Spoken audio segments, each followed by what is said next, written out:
Hi hello ನಮಸ್ಕಾರ. ನೀವು ನೋಡ್ತಾ ಇದ್ರ PNS ವಿಸ್ತಾರ ನ್ಯೂಸ್. ನಾನು ಐಶ್ವರ್ಯಗೌಡ. ಜುಲೈ 24ನೇ ತಾರೀಕು ಪಿಕ್ಚರ್ ಅನ್ನುವಂತಹ ಸಿನಿಮಾ ರಿಲೀಸ್ ಆಗ್ತಾ ಇರುವಂತದ್ದು. ಪಿಕ್ಚರ್ ಅನ್ನುವಂತಹ ಟೈಟಲ್ ಮೂಲಕನೇ ಪಿಕ್ಚರ್ ತೋರ್ಸಕ್ಕೆ ಹೊರಟಿರುವಂತಹ ನಿರ್ಮಾಪಕಿ ಶಿಲ್ಪಾ ಗಣೇಶ್ ಅವರು ಇವತ್ತು ನಮ್ಮ PNS ವಿಸ್ತಾರದಲ್ಲಿ ಭಾಗಿಯಾಗ್ತಾರೆ. ಅವ್ರನ್ನೇ ಮಾತಾಡ್ತಾ ಹೋಗ್ತೀನಿ. ಈ ಸಿನಿಮಾದ ಹಿನ್ನೆಲೆ ಗಾಯಕಿಯಾಗಿ ಕೂಡ ಅವರು ಹಾಡಿರುವಂತದ್ದು. ಎಸ್, ಅವ್ರನ್ನೇ ಕೇಳ್ತೀನಿ. ಮ್ಯಾಮ್, ಮೊದಲನೇ ಸರಿ ಹಾಡಿದೀರಾ, ನಟನೆನೇ ಮಾಡ್ಬೋದಿತ್ತಲ್ಲ ಅಂತ. ಒಂದು ಬಾಕಿ ಇತ್ತು ಇನ್ನು. ನಾನು ಮನೆಗೆ ಹೋಗೋದು ಬೇಡವಾ ನಿಮಗೆಲ್ಲ? ಕ್ಯೂರಿಯಸ್ ಇದೆ ಇವಾಗ. ಆಕ್ಚುಲಿ ಹಾಡಿದ್ದಾರೆ, ಬಟ್ ನಟನೆನೇ ಮಾಡ್ಬೋದಿತ್ತಲ್ಲ ನಿಮ್ಮ ಸಿನಿಮಾ ಮೂಲಕನೇ ಅಂತ ಹೇಳಿ. ಇಲ್ಲ ಇಲ್ಲ, ಅದೆಲ್ಲ ನಾನು ಯೋಚನೆ ಮಾಡಿಲ್ಲ. ಗಾಯಕಿಯಾಗಿ ಓಕೆ, ದಟ್ಸ್ ಮೈ ಪ್ಯಾಷನ್, ಹಾಡಾಡೋದು. ನಿರ್ಮಾಪಕಿಯಾಗಿ ಇದ್ದೀನಿ ಅಷ್ಟೇ. ಪಿಕ್ಚರ್ ಅನ್ನುವಂತಹ ಸಿನಿಮಾದಲ್ಲಿ ಪಿಕ್ಚರ್ನೇ ತೋರ್ಸಕ್ ಹೊರಟಿದ್ದೀರಾ, ಬಟ್ ತುಳು ಆರ್ಟಿಸ್ಟ್ಗಳೇ ತುಂಬಿದ್ದಾರೆ. ಯಾಕೆ? ಎಷ್ಟೋ ವರ್ಷದ ಕನಸು ಅಂತ ಬೇರೆ ಹೇಳಿದ್ರೆ, ಆಸೆ ಅಂತ ಬೇರೆ ಹೇಳಿದ್ರೆ, ಏನು ಅನ್ನುವಂಥ ಅಲ್ಲಿ ಆ ಭಾಗದ ಅಲ್ಲಿ ನಡೆಯುವಂಥ ಕಥೆನೇ ಇದು. ಅದರಿಂದ ತುಳು ಆರ್ಟಿಸ್ಟ್ ಇದ್ದಾರೆ. ನಾನು ಬಹಳಷ್ಟು ವರ್ಷದಿಂದ ಆ್ಯಕ್ಚುಲಿ ಒಂದು ತುಳು ಸಿನಿಮಾ ಮಾಡಬೇಕು ಅಂತ ಇದ್ದೆ. ಸಬ್ಜೆಕ್ಟ್ ಆ ಥರ ಇನ್ನೂ ಬಂದಿರಲಿಲ್ಲ, ನನಗೆ ಸಿಕ್ಕಿರಲಿಲ್ಲ. ಸಂದೀಪ್ ಬೆದ್ರ ಅವರು ಇಲ್ಲಿ ನನಗೆ ನರೇಷನ್ ಕೊಟ್ಟ ಮೇಲೆ ನಂಗೆ ಅನಿಸ್ತು, ಯಾಕಂದ್ರೆ ಅಷ್ಟು ಜನ ಆರ್ಟಿಸ್ಟ್ಗಳು ತುಂಬಿರ್ತಾರೆ ಸಿನಿಮಾದಲ್ಲಿ. ಸೊ ಎಲ್ಲರನ್ನೂ ಹಾಕೊಂಡು ಮಾಡಿದಾಗ ಚೆನ್ನಾಗಿರುತ್ತಂತ ವಿ ಪ್ಲ್ಯಾಂಡ್ ದಿಸ್ ಸಬ್ಜೆಕ್ಟ್. ನಾವು ನಿಮ್ಮನ್ನ ನಿರ್ಮಾಪಕಿಯಾಗಿ ನೋಡಿದ್ವಿ, ಆದ್ರೆ ಆಕ್ಟಿಂಗ್ ಅಲ್ಲಿ ನೋಡೋಕ್ಕಾಗಲಿಲ್ಲ. ಬಟ್ ಹೀರೋಯಿನ್ ತರನೇ ಕಾಣಿಸ್ತಾ ಇದ್ದೀರಾ. ಬಟ್ ಯಾವಾಗಾದ್ರೂ ಬರ್ತೀರಾ ಅನ್ನುವಂಥದ್ದು, ಹೀರೋಯಿನ್ ಆಗಿ ಕಾಣಿಸ್ಕೊಳ್ಳೋ ಅಂತ ಪ್ರಯತ್ನ ಇದೆಯಾ?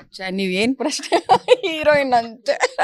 ಇಲ್ಲ ಇಲ್ಲ, no no no, not at all.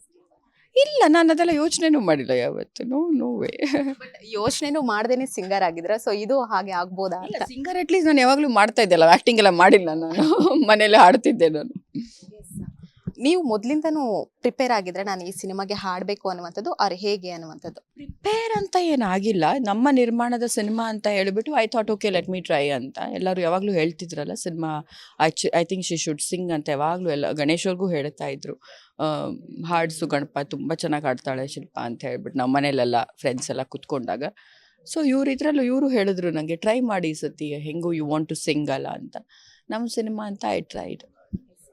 ನಿಮ್ಮನೆ ನಿರ್ಮಾಣ ಆಗಿರೋದ್ರಿಂದ ಗಣೇಶ್ ಸರ್ ಕೂಡ ಅಷ್ಟೇ ಒಂದು ಭಾಗ ಆಗಿದ್ದಾರೆ. ಏನಾದ್ರೂ ಸಂಭಾವನೆ ಏನಾದ್ರೂ ಕೇಳಿದ್ರ ಗಣೇಶ್ ಸರ್ ಹತ್ರ? ನನ್ನ ಹತ್ರ ಸಂಭಾವನೆ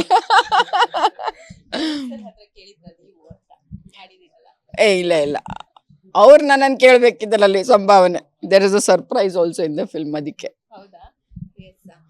ಇವಾಗ ಎಲ್ರದ್ದು ಒಂದು ಪ್ರಶ್ನೆ, ನೀವು ಮತ್ತೆ ಗಣೇಶ್ ಸರ್ ಏನಾದ್ರೂ ಸಿನಿಮಾ ಮಾಡುವಂತಹ ಪ್ಲಾನ್ ಇದೆಯಾ, ಅಥವಾ ಅವರಿಗೆ ಏನಾದ್ರೂ ನಿರ್ದೇಶನ ಮಾಡುವಂಥದ್ದು ಇದೆಯಾ ಅನ್ನುವಂಥದ್ದು? ನಿರ್ಮಾಣ ಸಬ್ಜೆಕ್ಟ್ಸ್ಗಳು ಕೇಳ್ತಾ ಇದ್ದೀವಿ. ಒಳ್ಳೆ ಸಬ್ಜೆಕ್ಟ್ ಬಂದಿದ್ದ ತಕ್ಷಣ, ನಾನು ಮೊದಲಿಂದ ಹೇಳ್ತಾ ಇದ್ದೆ ನ್ಯೂ ಕಮರ್ಸ್ಗೂ ನಂಗೆ ಸಿನಿಮಾ ಮಾಡಬೇಕು ಅಂತ. ಅದೊಂದು ಆಸೆ ನಂದು ಈಡೇರ್ತು. ಈಗ ಒಂದು ಸಬ್ಜೆಕ್ಟು ನೆಕ್ಸ್ಟ್ ಗಣೇಶ್ ಸರ್ಗೆ ನೋಡಬೇಕು, ಪ್ಲ್ಯಾನ್ ಮಾಡ್ತಾ ಇದ್ದೀವಿ. ಒಳ್ಳೆ ಸಬ್ಜೆಕ್ಟ್ ಬಂದರೆ ಡೆಫಿನೆಟ್ಲಿ. ಬಟ್ ಇವಾಗ ಅವ್ರ ಕಮಿಟ್ಮೆಂಟ್ಸ್ ಒಪ್ಕೊಂಡಿರೋ ಸಿನಿಮಾನು ಕಂಪ್ಲೀಟ್ ಮಾಡಿಕೊಡ್ಬೇಕಲ್ಲ ನಿರ್ಮಾಪಕರಿಗೆಲ್ಲರಿಗೂ. ನಾವು ಮಧ್ಯದಲ್ಲಿ ಬಂದುಬಿಟ್ರೆ ಅವ್ರಿಗೂ ಡಿಸ್ಟರ್ಬ್ ಆಗುತ್ತೆ ಅಂತ ಕ್ವೈಟ್. ತುಳು ಸಿನಿಮಾ ಮಾಡಬೇಕು ಅನ್ನುವಂಥದ್ದು ಆಗಲೇ ಅಂದರೆ ಆಸೆ ಅನ್ನುವಂಥದ್ದು, ಬಟ್ ಮಂಗಳೂರು ಭಾಗದಲ್ಲೇ ಮಾಡ್ಬೋದಿತ್ತಲ್ಲ, ಯಾಕೆ ಕಾಶ್ಮೀರ ಅನ್ನುವಂಥದ್ದು? ಒಂದು ಚೇಂಜ್ ಓವರ್. ಇಲ್ಲಿ ಸಾಂಗ್ ಅಂತ ಹೇಳಿದಾಗ ಒಂದು ಕಲರ್ಫುಲ್ ಆಗಿದ್ದರೆ ಚೆನ್ನಾಗಿರುತ್ತೆ ಅಂತ ಹೇಳಿಬಿಟ್ಟು ಮಂಗಳೂರಲ್ಲಿ ಸುಮಾರು ಜನ ಮಾಡಿದ್ದಾರೆ. ಒಂದು ಬೀಚ್ನ ಕ್ಯಾಪ್ಚರ್ ಮಾಡ್ಬೋದು ಮ್ಯಾಕ್ಸಿಮಮ್ ನಾವು. ಅದು ಸುಮಾರು ಸಿನಿಮಾದಲ್ಲಿ ಬರುತ್ತಲ್ಲ ಮಂಗಳೂರಲ್ಲಿ. ಸೊ ವಿ ಥಾಟ್ ಒಂದು ಬ್ಯಾಕ್ ಡ್ರಾಪ್ ಚೇಂಜ್ ಇದ್ದರೆ, ವೈಟ್ ಕಲರ್, ಸ್ನೋ, ಗ್ರೀನರಿ ಹಂಗೆಲ್ಲ ಇದ್ದರೆ ಚೆನ್ನಾಗಿರುತ್ತಂತ ವಿ ಶಾಟ್ ಇನ್ ಕಾಶ್ಮೀರ್. ಪಿಕ್ಚರ್ ಅನ್ನುವಂಥ ಟೈಟಲ್ ಕೆಳಗೆ ಪ್ಯಾನ್ ಇಂಡಿಯಾ ಫ್ಯಾಮಿಲಿ ಅನ್ನುವಂಥದ್ದು, ಯಾಕೆ ಆ ಥಾಟ್ ಅನ್ನುವಂಥದ್ದು? ಸಿನಿಮಾ ನೋಡಿದ್ರೆ ಗೊತ್ತಾಗುತ್ತೆ ನಿಮಗೆ ಯಾಕೆ ಹಂಗೆ ಕರೆದ್ವಿ ಅಂತ. ಪಿಕ್ಚರ್ ಒಳಗೆ ಒಂದು ಪಿಕ್ಚರ್ ನಡೆಯುತ್ತೆ. ಪ್ಯಾನ್ ಇಂಡಿಯಾ ಫ್ಯಾಮಿಲಿ ಯಾಕೆ ಅಂತ ನೀವು ಸಿನಿಮಾ ನೋಡಿದಾಗ ಗೊತ್ತಾಗುತ್ತೆ. That's the story. ಮೊಟ್ಟ ಮೊದಲ ಬಾರಿಗೆ ಸಿಂಗರ್ ಆಗಿ ಹೊರಹೊಮ್ಮಿದ್ದೀರಾ, ಮನೇಲೆಲ್ಲ ಹೇಗಿತ್ತು ರೆಸ್ಪಾನ್ಸ್ ಅಂತ? ನನ್ನ ಮಕ್ಕಳಿಗೆ ಅತಿಯಾದ ಖುಷಿಯಾಗಿದ್ದು. They were very happy. ನಾನು ಅದೇ ಯಾರಿಗೂ ಹೇಳ್ತಾ ಇದ್ದೆ, ನನ್ನ ಮಗ ಪಬ್ಲಿಸಿಟಿ ಮಾಡಿದೆ, ನನ್ನ mummy I will promote your song ಅಂತ ಹೇಳ್ಬಿಟ್ಟು ಅವ್ನು ವಾಟ್ಸಪ್ ಗ್ರೂಪಲ್ಲೆಲ್ಲ ಹಾಕ್ಕೊಳ್ತಿದ್ದ ಹಾಡನ್ನ. ಇರೋದು 6 ಜನ ಫಾಲೋವರ್ಸಲ್ಲಿ ಅವನಿಗೆ, ಅಂದರೆ ಗ್ರೂಪಲ್ಲಿ ಇರೋದು. ಬಟ್ ಅವನು ಪ್ರಮೋಟ್ ಮಾಡ್ತೀನಿ, ಅವ್ನ ಕಾಂಟ್ರಿಬ್ಯೂಷನು ಇದೆ ಪ್ರಮೋಷನ್ ಅಂತ ಅವನಿಗೆ ಖುಷಿ ಅದು. ಈ ಹಿಂದೆ ಎಲ್ಲ ಹೇಗಾಗ್ತಿತ್ತು ಅಂದರೆ, ರಿಷಬ್ ಶೆಟ್ಟಿ ಅವರು, ಪ್ರಗತಿ ಅವರು ಒಂದಷ್ಟು ಹಿಟ್ ಮ್ಯಾಜಿಕ್ಗಳನ್ನು ಮಾಡ್ತಾಯಿದ್ರು. ಅವರ ಒಂದು ಸಿನಿಮಾಗೆ ಇವರು ಕಾಸ್ಟ್ಯೂಮ್ ಡಿಸೈನರ್ ಆಗಿರುವಂಥದ್ದು. ನೀವು ಅದೇ ರೀತಿ ಮಾಡುವಂಥ ಪ್ರಯತ್ನ ಏನಾದರೂ ಇದೆಯಾ? ಐ ಹ್ಯಾವ್ ಆಲ್ವೇಸ್ ಬೀನ್ ನಮ್ಮ ಮಳೇಲಿ ಜೊತೆಲಿಂದ ಕೂಲು ಎಲ್ಲದಕ್ಕೂ ಗಣೇಶ್ ಮೋಸ್ಟ್ ಆಫ್ ದ ಸಿನಿಮಾಸ್ಗೆ ಮೊದಲಿಂದ ನಾನು ಅದನ್ನು ಮಾಡ್ಕೊಂಡು ಬಂದಿದ್ದೀನಿ.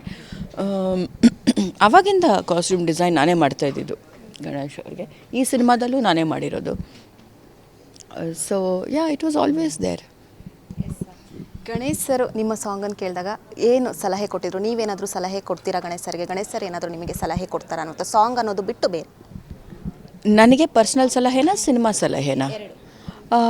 ಪರ್ಸ್ನಲ್ ಸಲಹೆ ಏನಿಲ್ಲ, ಸ್ವಲ್ಪ ರೆಸ್ಟ್ ಮಾಡು ಅಂತಾರೆ. Because I am working all the time. ಅದು ಬಿಟ್ಟರೆ ಆರಾಮಾಗಿ ಮಾಡು ಕೆಲಸ ಅಂತಾರೆ. ಅದೇ ಸಲಹೆ ಅವ್ರದ್ದು. ಬಟ್ ಅದರ್ವೈಸ್ ಸಿನಿಮಾದಲ್ಲಿ ಅವರ ಸಲಹೆ ತಗೊಳ್ಳೋದೇ ನಾನೇನು ಮಾಡಲ್ಲ. He is experienced. ಸಿನಿಮಾ ಅನ್ನೋ ಫೀಲ್ಡ್ ಬಂದಾಗ ಹೀ ಈಸ್ ಎಕ್ಸ್ಪೀರಿಯನ್ಸ್ಡ್. ಫೈನಾನ್ಷಿಯಲ್ ಇದೆಲ್ಲ ಡಿಸಿಷನ್ಸ್ಗಳು ನಾನು ತಗೊಳ್ತೀನಿ. But when it comes to creativity ಅವರೇ, ಯಾಕಂದರೆ ಹೀ ಈಸ್ ಮೋರ್ ಎಕ್ಸ್ಪೀರಿಯನ್ಸ್ಡ್ ಅಲ್ವಾ. ಈಗ ಸ್ಟಾರ್ ನಟರ ಮಕ್ಕಳು ಅಂತ ಬಂದಾಗ ಮುಂದೆ ಅವರು ಕೂಡ ಆ್ಯಕ್ಟಿಂಗಿಗೆ ಬರ್ತಾರೆ ಅನ್ನುವಂಥದ್ದು. ನಿಮ್ಮ ಮಗಳು ತುಂಬ ಎಲ್ಲ ಕಡೆಯೂ ಅಷ್ಟೇ, ಎಲ್ಲ ಸೋಷಿಯಲ್ ಮೀಡಿಯಾಗಳಲ್ಲೂ ಚರ್ಚೆ ಆಗ್ತಿರುತ್ತೆ, ಬರ್ತಾರೆ ಸಿನಿಮಾ ಮಾಡ್ತಾರೆ ಅನ್ನುವಂಥದ್ದು. ಏನಾದರೂ ಪ್ಲ್ಯಾನ್ ನಡೀತಾ ಇದೆ, ಏನಾದರೂ ಕತೆಗಳು ಬಂದಿದೆ ಏನು ಅಂತ? ಈಗ ಸದ್ಯಕ್ಕೆ ನಾವೇ ಅವಳನ್ನ ಏನು ಇದು ಮಾಡ್ತಾಳೆ, ಓದ್ತಾ ಇದ್ದಾಳೆ, ಚಿಕ್ಕವಳು ಇನ್ನು ಅಂತ ಹೇಳ್ಬಿಟ್ಟು. ಅಫ್ಕೋರ್ಸ್ ಇನ್ ಫ್ಯೂಚರ್ ಸಿನಿಮಾನೇ ಮಾಡೋದು. There is no doubt about it. She is very talented. But education first ಮುಗಿಸ್ಕೊಳ್ಳಿ ಅಂತ ವೇಟ್ ಮಾಡ್ತಾ ಇದ್ದೀವಿ.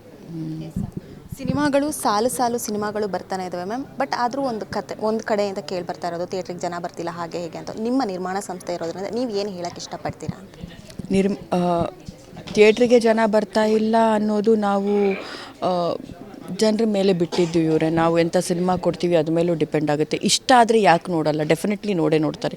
ಈಗ ನಾಳೆ ನನ್ನ ಸಿನಿಮಾ ಇಷ್ಟ ಆಗ್ಬೋದು, ಇಷ್ಟ ಆಗದೇನೂ ಇರಬಹುದು. ನಾನು ಅವ್ರನ್ನ ಬ್ಲೇಮ್ ಮಾಡಿ ಪ್ರಯೋಜನ ಇಲ್ಲ. Because each persons perception is different.